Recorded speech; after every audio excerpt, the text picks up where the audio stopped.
Glória a Deus. Sofia, traz minha Bíblia aqui, por favor.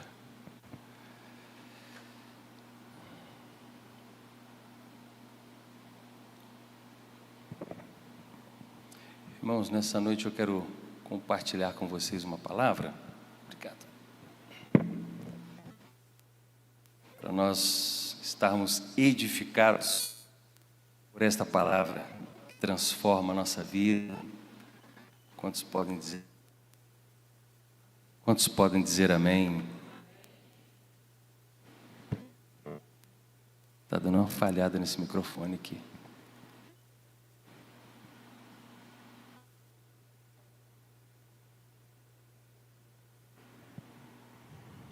Amém. A gente está sem projetor hoje, irmãos, está falhando aqui.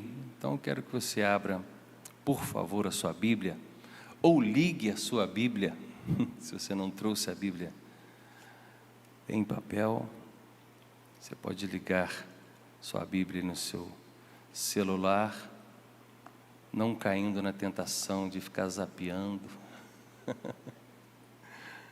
Apocalipse capítulo 4,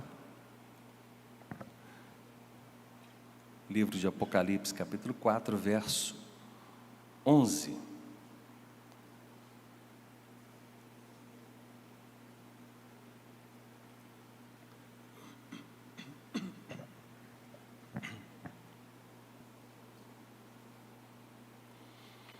Todos acharam? Apocalipse capítulo 4, verso 11. Se você tiver no seu celular, você pode escolher a versão NVT, é a que eu vou usar hoje. Diz assim: Tu és digno, ó Senhor e nosso Deus, de receber a glória, honra e poder, pois criaste todas as coisas, e elas existem porque as criaste segundo a tua vontade. Trocar? Tá, então fica com isso. Tá bom, fica com isso. Tá joia.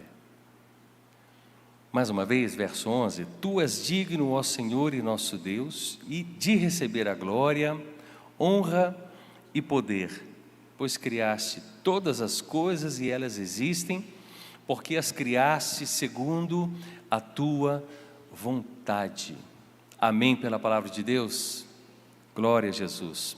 Apocalipse, irmãos, é um livro que às vezes nós lemos e entendemos pouco, porque é um mistério tão grande, é uma revelação tão grande, e quem escreveu esse livro foi o apóstolo João. João foi um discípulo de Jesus, e nesse momento ele estava preso em uma ilha chamada Patmos.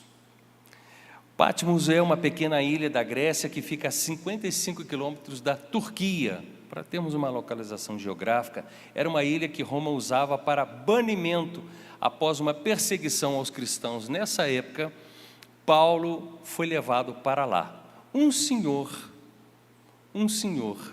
de 94 anos aproximadamente. Então, quando lemos Apocalipse, as revelações de Apocalipse, lembramos do apóstolo de Jesus, o João, aquele que reclinava no peito de Jesus, o apóstolo amado, como ele bem citava no livro dele. Até agora, um senhor que estava preso em uma ilha, enclausurado, mas Deus o visitava naquele lugar. E ele escrevia. E tudo que nós lemos aqui é escrito por João. João foi um pescador da Galileia, e trabalhava com o seu pai Zebedeu, e ele tinha um irmão chamado Tiago. E quantos lembram do corinho? Pedro, Tiago e João no barquinho, e alguns cantam Pedro, Tiago, João e o Marquinho. Então Tiago era irmão de João, eram pescadores, ajudavam seu pai Zebedeu na pesca. E quando Jesus, irmão, chamou João, o chamado foi intenso, foi rápido. Eles atenderam o chamado de Jesus. Marcos capítulo 1, verso 19 e 20 diz: Pouco mais adiante, Jesus viu Tiago e João, filhos de Zebedeu, consertando redes num barco, chamou-os de imediato, e eles também o seguiram, Tiago e João, deixando seu pai, Zebedeu, no barco com os empregados. Então havia esses dois irmãos, o pai e alguns empregados. Jesus os chamou. A gente não sabe como foi essa despedida ali, mas de imediato a Bíblia diz que eles atenderam ao chamado de Jesus o Mestre. João com seu irmão Tiago receberam um nome muito carinhoso da parte de Jesus, irmãos Boanerges, que significa filhos do trovão. Trovão, você imagina esses dois rapazes acompanhando Jesus. Jesus os chamou de filhos do trovão. Ô filhos do trovão! Por terem um temperamento intenso, um zelo muito forte, impulsivos também. E Jesus chamou esses dois jovens. E nós entendemos que até aqui, irmãos, eles eram jovens. Jesus, quando começou o seu ministério, tinha quantos anos? 30. Ele foi batizado e eram jovens.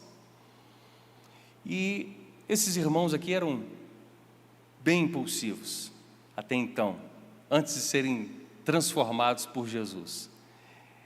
Temperamentais, às vezes, e alguns versículos dizem isso, porque em certo momento ele diz assim: Senhor, o Senhor quer que a gente ore e caia fogo do céu? Eles eram brabos. Você é brabo, irmão? Você é temperamental? Como que você é? A gente sabe que todos nós temos alguns temperamentos que prevalecem, né? A gente não estuda muito a fundo isso, mas nós temos 4 temperamentos. Quem sabe que nós temos 4 temperamentos? Todos esses são 4 dentro da gente. E um se destaca mais, existe uma escala, né? Aquele que se destaca mais. Um temperamento que nós temos, ou que algumas pessoas têm, e que se destacam, não que a gente não tenha alguns dos outros, mas um que se destaca muito, é o sanguíneo. Um perfil geral de um temperamento sanguíneo, de uma pessoa sanguínea, ele é muito extrovertido, ele é muito comunicativo, ele é entusiasmado. Você é sanguíneo? Você é assim? Um ponto positivo aí do sanguíneo, eu escolhi algumas coisinhas aqui, ele é muito otimista, ele é motivador. Mas um ponto negativo do sanguíneo, ele é impulsivo, ele é inconstante. Pedro era um desses, sanguíneo. Um outro temperamento é o colérico. O perfil geral desse colérico, ele é um determinado, um líder nato, ele é prático. Um ponto positivo do colérico, ele é corajoso e firme em decisões.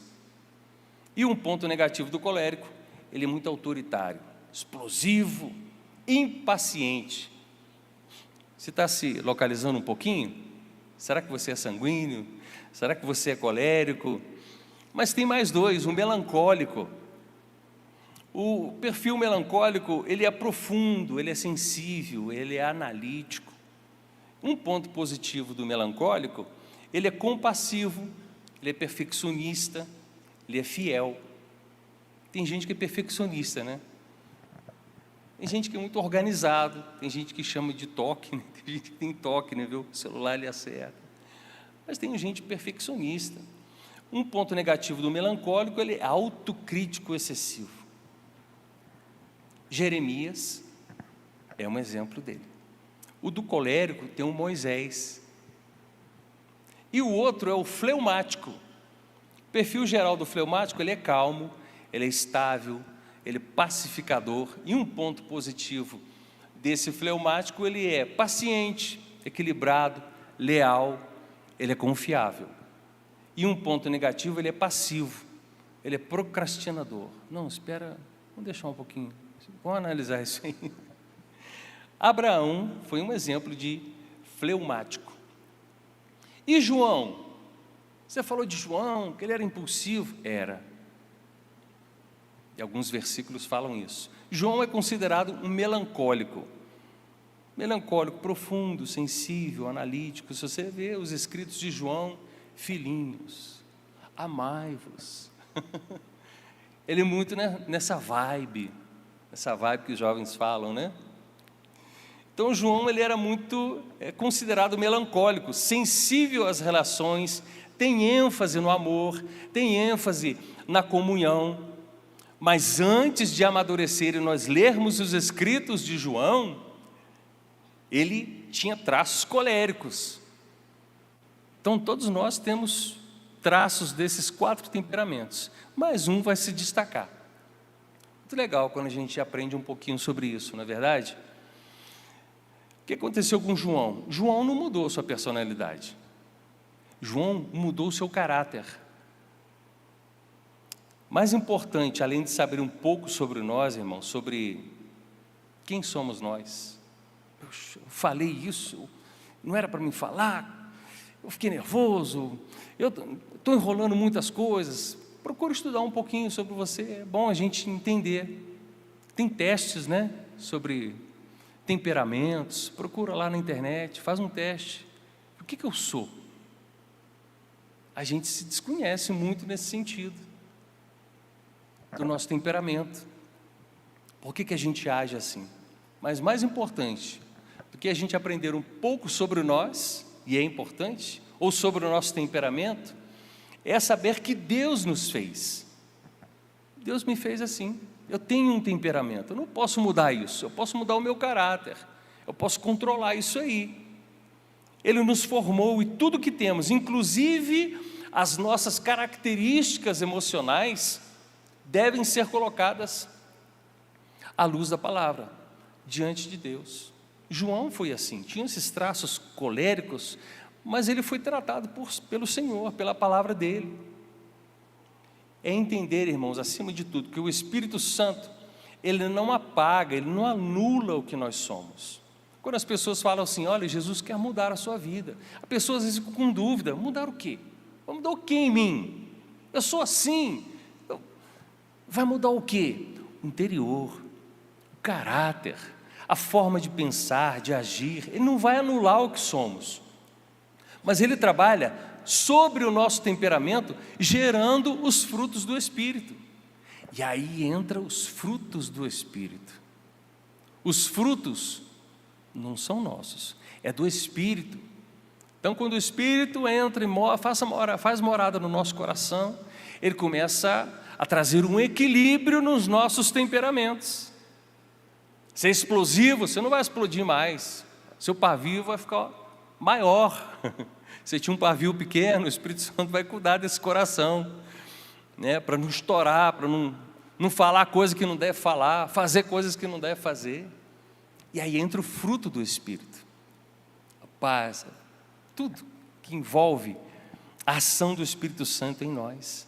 Então, Jesus, ele trabalha com tantas pessoas, se nós formos ver vários personagens bíblicos com temperamentos diferentes, e cada um de nós aqui temos um temperamento diferente. E a gente não pode dizer, não, eu sou muito tímido, acho que Deus não vai me usar não, deixa eu quietinho aqui, não, eu só quero sentar, só quero ouvir. Não, Jesus quer usar todos nós, Jesus quer tratar do nosso caráter, da nossa vida, da nossa personalidade, mas a gente precisa deixar. Se a gente falar, eu não quero, tá bom, ele não vai mexer, e você vai continuar do seu jeito. Mas a gente sabe que toda regra tem exceção, né? A gente tem relatos bíblicos de pessoas que não queriam, não procuravam a Deus, não buscavam a Deus. A gente sabe que se nós o buscarmos, ele se deixa achar. Mas há pessoas que não buscam, mas mesmo assim, Jesus acha eles. Saulo é um exemplo. Saulo estava buscando, estava orando muito tempo, estava pedindo o Espírito Santo, estava pedindo uma revelação de Jesus? Não, ele estava perseguindo a igreja, e Jesus achou ele no caminho. Vem cá você. E a luz brilhou no caminho. Jesus achou Saulo. E falou com Ananias, vai lá. Ananias, não. Ele, se fosse hoje, né, ele anda armado. Ele tem porte de arma. Ele tem carta. A lei respalda ele, não vou lá não. Ele é um cara brabo. E Jesus fala com ele, vai lá porque ele é o meu escolhido.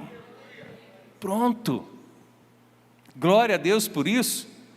Então a gente não pode dizer, eu não sei, eu não posso, eu não consigo. Consegue. Só colocar seu coração, sua vida diante do Senhor. Tudo pode mudar na sua vida. Se está uma monotonia, se está algo que você sabe que precisa mudar, coloca nas mãos de Deus.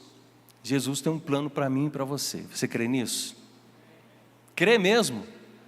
Amém. E Ele te chama para você seguir Ele, como João foi chamado. Apocalipse capítulo 1, verso 9 diz, eu, João, ele dizendo, irmão e companheiro de vocês no sofrimento, no reino e na perseverança para a qual Jesus nos chama, estava exilado na ilha de Pátimos por pregar a palavra de Deus e testemunhar a respeito de Jesus.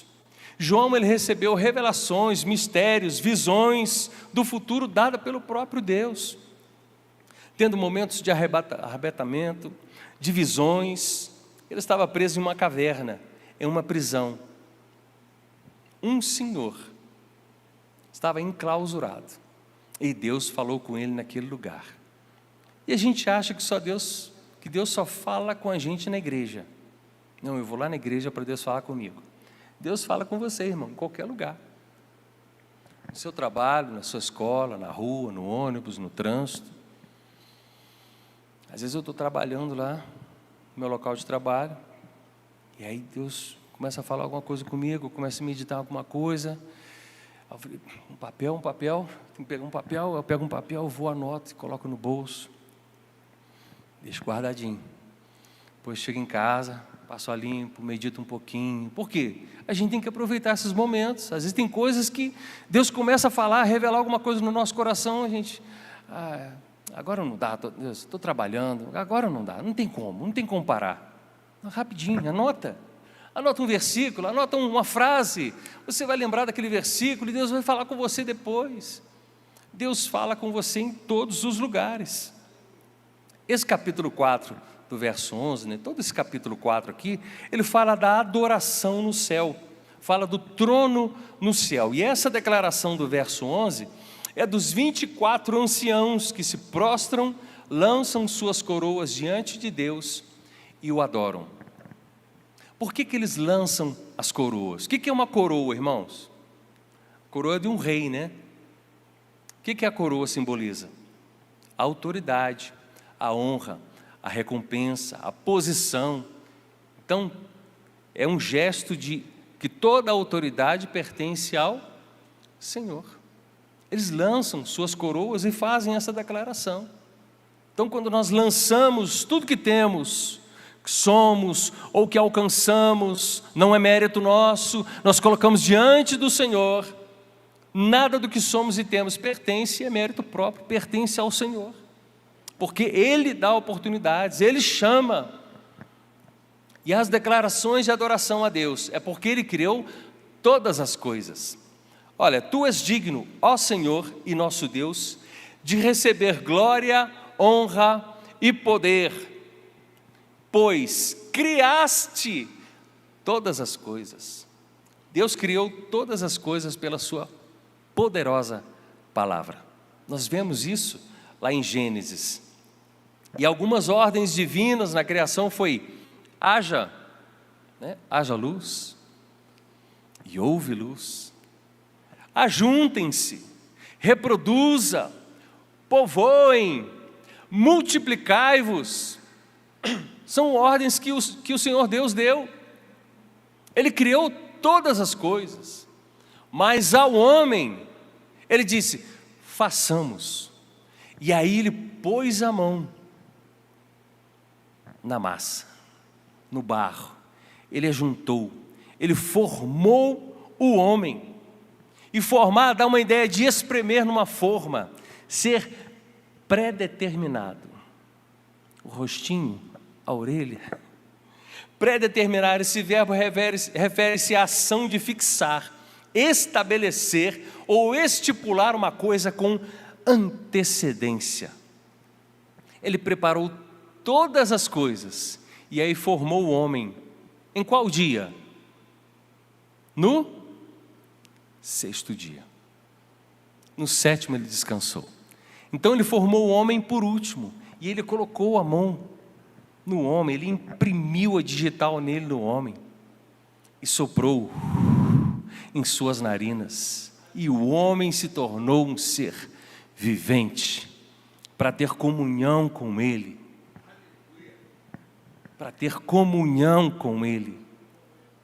A grande dificuldade do ser humano é dizer: por que Deus permitiu o homem cair? Não é a pergunta de todo ser humano?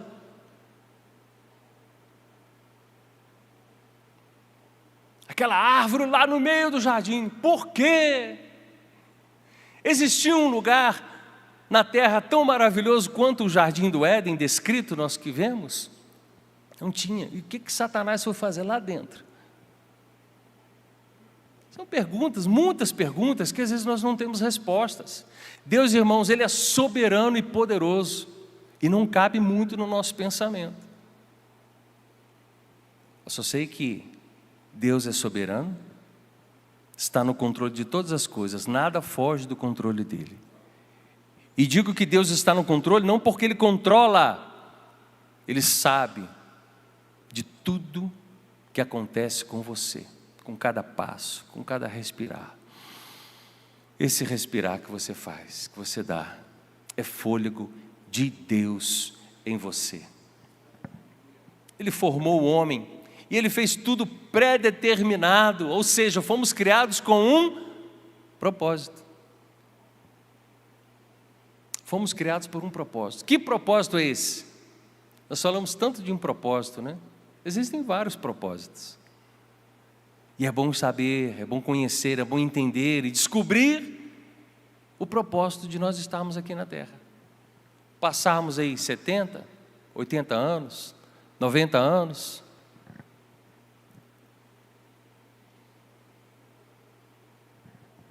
Com boa velhice, 90 anos, ou um pouco mais. Quem já passou dos 50, se você considerar que vai até 80, já foi metade da sua vida. Você faz as contas assim?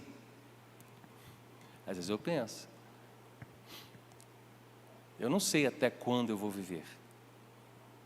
E se eu vou até o final da minha vida, ou se Jesus virá antes, isso não cabe a mim.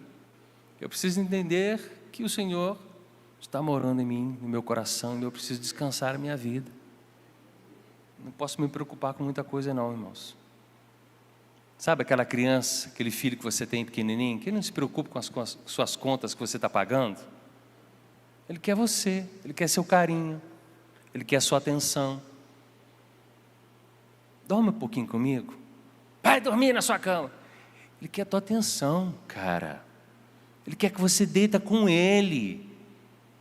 Você é o super-herói dele. Vai lá, larga as coisas que você está enrolado nessa vida. Cuida da sua família. Ele não está preocupado com isso. Ele sabe que o papai e a mamãe vão sustentar. Assim somos nós. A gente precisa entender que o Deus Todo-Poderoso está cuidando da gente. E que a gente não sabe muita coisa não. Olhe lá. Nós temos responsabilidades nessa terra. Mas a gente precisa descansar o nosso coração mais em Deus. Colocar como João, recostar a nossa cabeça no peito de Jesus. E descansar às vezes, dizer: Senhor, estou cansado. Eu acho que eu estou correndo muito atrás do vento, como Salomão disse. Isso é vaidade. Acho que eu não vou em lugar nenhum. Eu preciso confiar em Deus. Porque eu fui feito por um propósito. E entender esse propósito é a grande questão. Por que você veio ao mundo? Por que você foi concebido? Por que nós estamos aqui hoje?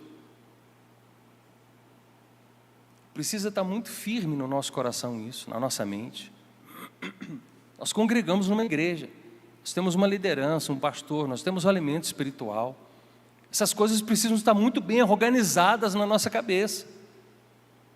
A nossa vida, a nossa caminhada com Cristo não se baseia em uma vinda na igreja, se baseia na nossa caminhada em casa, no dia a dia, na nossa leitura bíblica diária, na nossa busca pessoal com Ele, porque no final das contas, quem vai prestar conta a Deus sou eu, dependente do que aconteceu em volta de mim, das escolhas que eu fiz. Um dia você e eu estaremos diante do tribunal de Deus. E aí? Não tem desculpa. Não tem mesmo, mas não tem nada. Então a gente precisa olhar para a nossa vida e dizer, eu preciso consertar umas coisas que estão fora. Sim ou não, irmãos? O pastor não sabe. O líder não sabe. Lá na empresa ninguém sabe. Mas Deus sabe. Quer mais uma? O diabo sabe. E ele é o acusador. Que não se encontre nada em nós para o diabo nos acusar. Nenhuma condenação há para os que estão em Cristo Jesus. Afinal das contas, irmãos, nós precisamos confessar os nossos pecados diante de Deus, nos acertar com o nosso próximo e ter a nossa vida limpa diante de Deus. Nada como deitar nossa cabeça no travesseiro com a mente limpa. Eu sei que você tem isso, mas particularmente há muitas coisas que eu gostaria de ter, conquistar, mas não estou num nível, entendeu? Não estou naquele nível. Eu sei que eu preciso trabalhar, me organizar financeiramente, mas tem muitas coisas que eu não posso me preocupar. Algumas coisas virão ao tempo certo. Algumas vontades suas podem acontecer, outras não. Mesmo assim, você não vai perder sua fé, vai? Creio que não. Como algumas pessoas, eu te sirvo, Deus, eu dizimo, eu oferto, eu oro, eu busco, e o Senhor não responde. Deus é todo poderoso. Se Ele fizer, Ele é Deus. Se Ele não fizer, continua sendo Deus. E nós cantamos essa verdade em um hino. Amém até aí, irmãos? Oh, glória. Continuamos. Um dos atributos incomunicáveis de Deus, irmãos, é a eternidade. Deus é eterno. Ele é eterno e então Ele coloca isso dentro do homem. Quando Ele forma o homem, Ele sopra isso aí dentro dele. O fôlego de vida. Essa eternidade. Eclesiastes 3:11 diz, Ele fez tudo apropriado ao seu tempo. Também pôs no coração do homem o anseio pela eternidade. Mesmo assim, ele não consegue compreender inteiramente o que Deus fez. O homem não consegue compreender inteiramente. Mas nós não queremos morrer. Por mais que um dia nós vamos deixar esse corpo, nós temos a certeza e a convicção de uma vida eterna. E quem quer estar com o Senhor eternamente? Pronto. Por causa dessa fôlego, o Espírito Santo, o senso da eternidade, de morar com o Senhor eternamente. O Salmo 139, verso 13 e 14 diz, Tu formaste o meu interior e me teceste no ventre da minha mãe. Eu te agradeço por me teres feito de modo tão extraordinário. Tuas obras são maravilhosas e disso eu sei muito bem. Amém? Irmãos, essa palavra hoje para nós é que venhamos a resgatar do nosso interior que Deus não esquece da gente. Jamais. Você não está nessa terra aqui por acaso. Você não está aqui por acaso. Você tem valor para Deus. E Ele te criou para um propósito.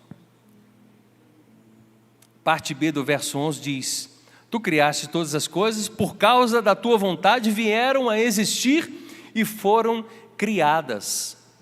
Deus teve vontade, uma escolha, uma inclinação, um desejo, um prazer, uma satisfação do propósito divino eterno, e existimos para a glória de Deus, para o propósito de Deus.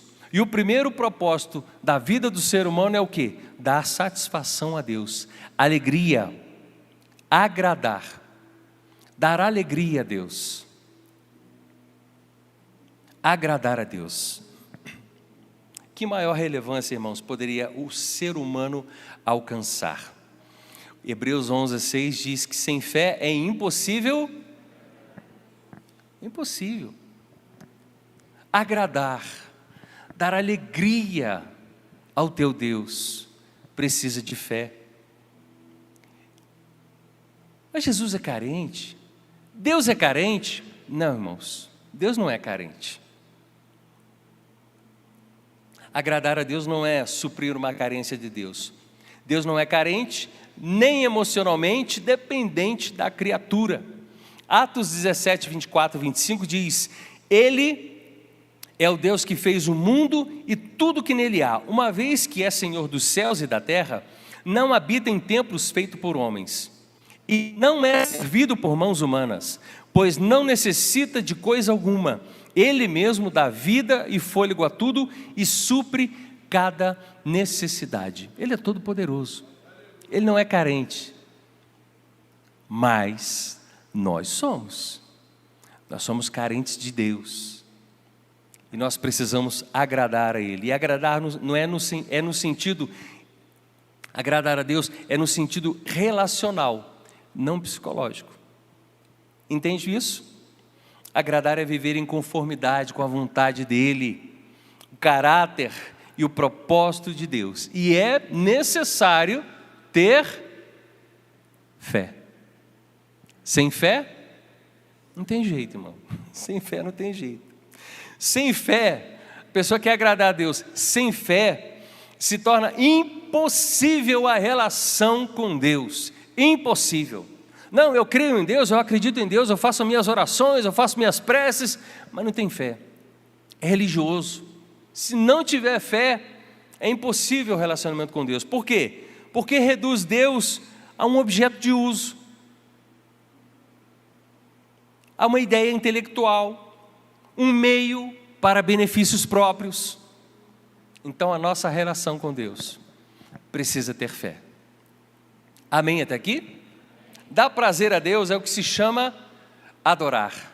Você pode dizer isso? Dar prazer a Deus é o que se chama adorar.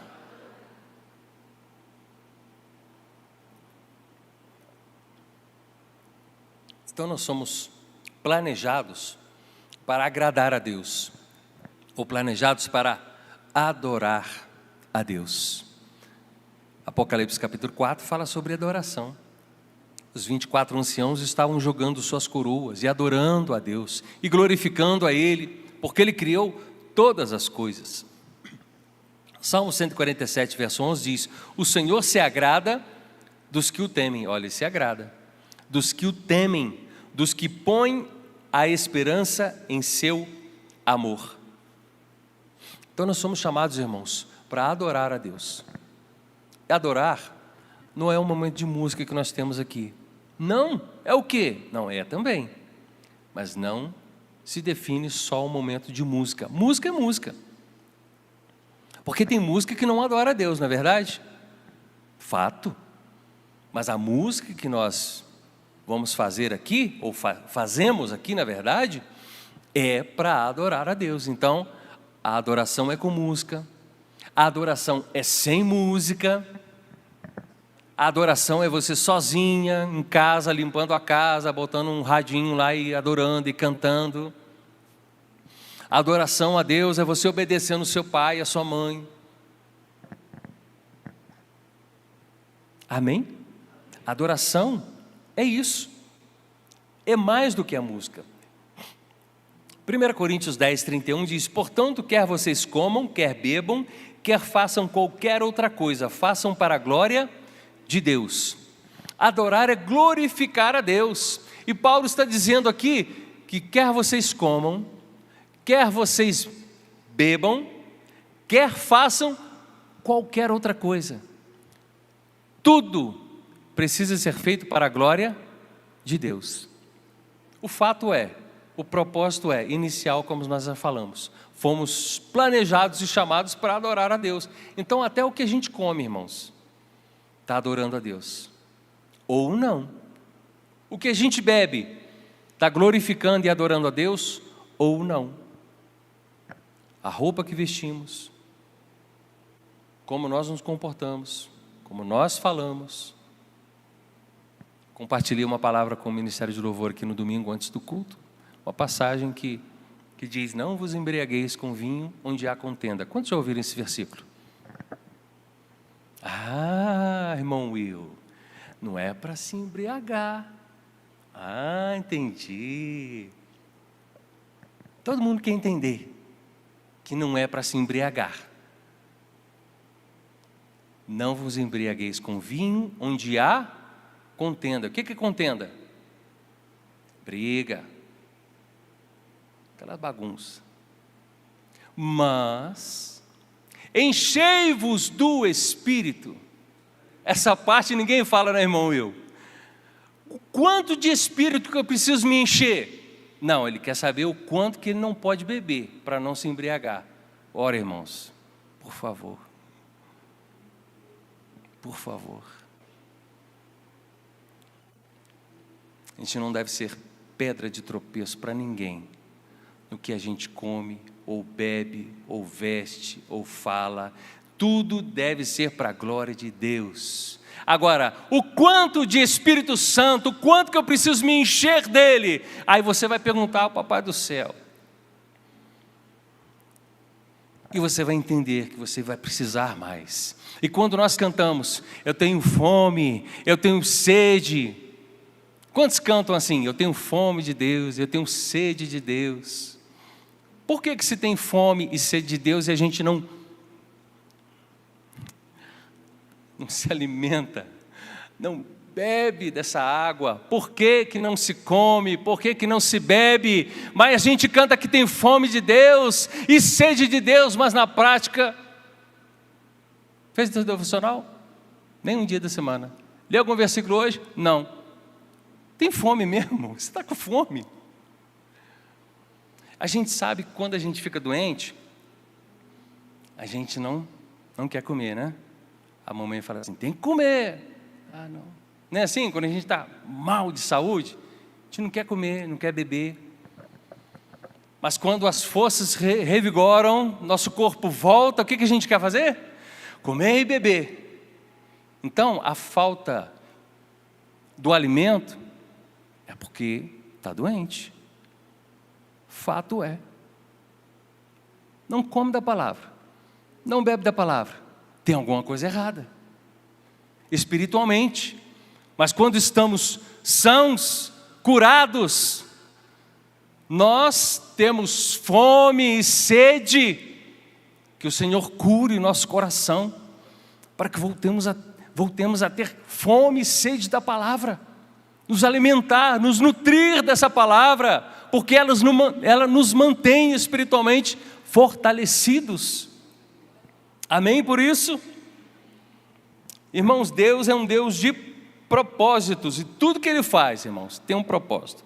Provérbios 16, a parte A do verso 4 diz: o Senhor fez tudo com propósito. O que é agradar? É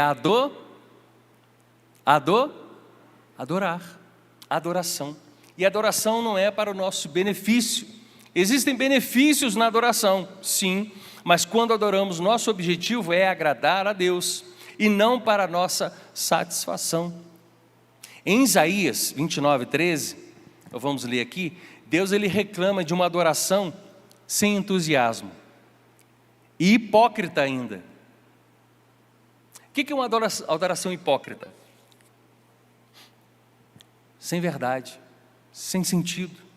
As pessoas estavam oferecendo a Deus orações insípidas, louvores fingidos, palavras vazias e rituais artificiais. Isaías 29:13. Portanto, o Senhor diz: este povo aí, fala que me pertence. Vem aí adorar, vem no domingo cantar para mim, fala que me pertence, me honra com os lábios. Ó Senhor Jesus, eu te adoro. Me honra com os lábios. Quem pode filtrar isso, irmãos? Uma pessoa que está aqui numa reunião, em qualquer outra igreja, com os olhos fechados, com as mãos levantadas. Nós vamos dizer que ela está adorando.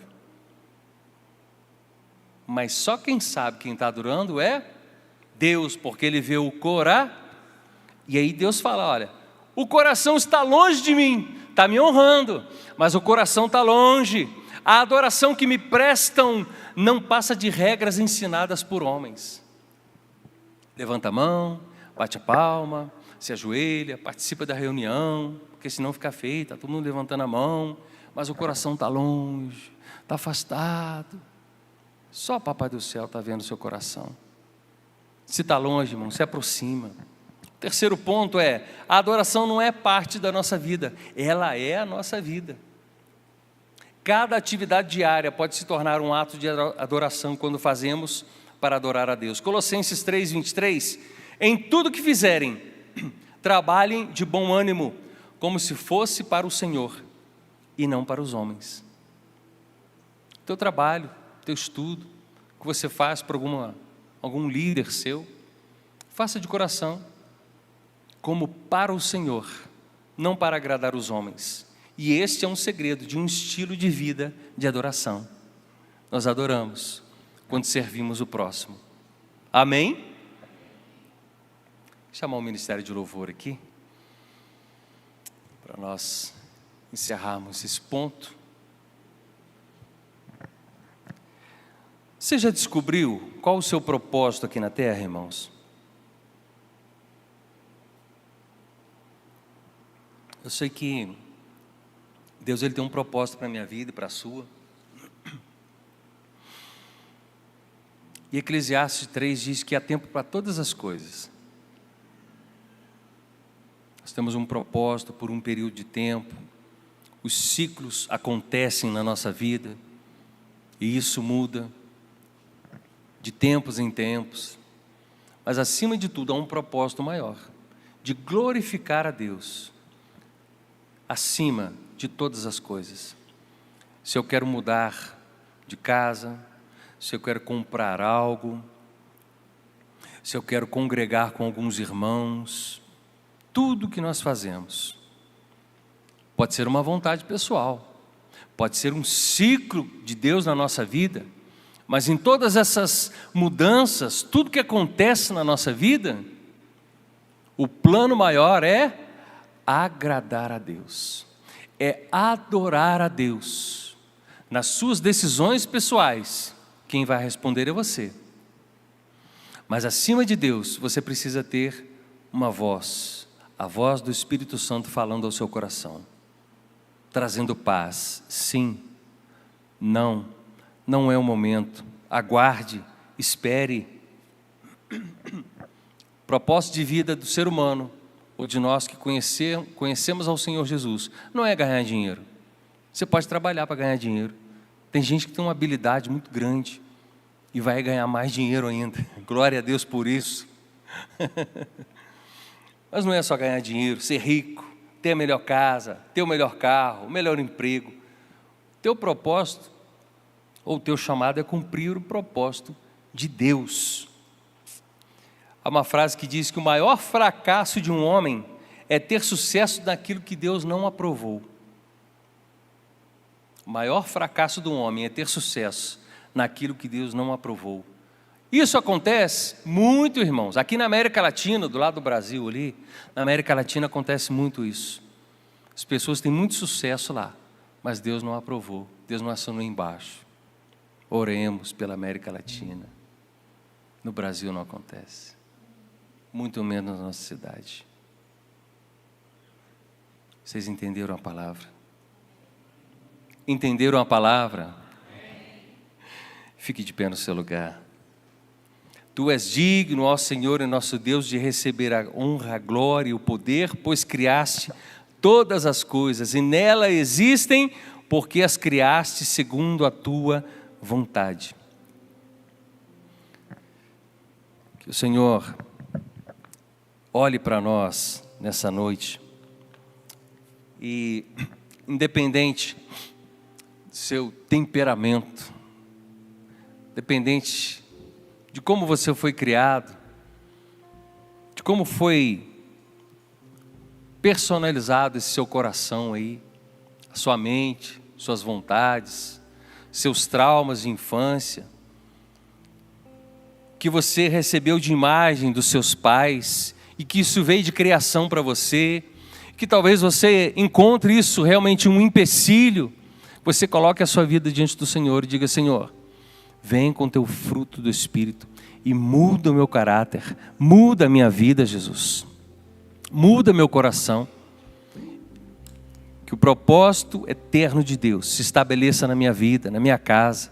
Você pode colocar a mão sobre o seu coração e começar a orar nesse sentido, para que Deus estabeleça o propósito dele na sua vida, que você possa realmente glorificar a Deus, não somente aqui, mas aonde você estiver. Levante a sua voz no seu lugar, feche os seus olhos todos, feche os olhos e ore a Deus.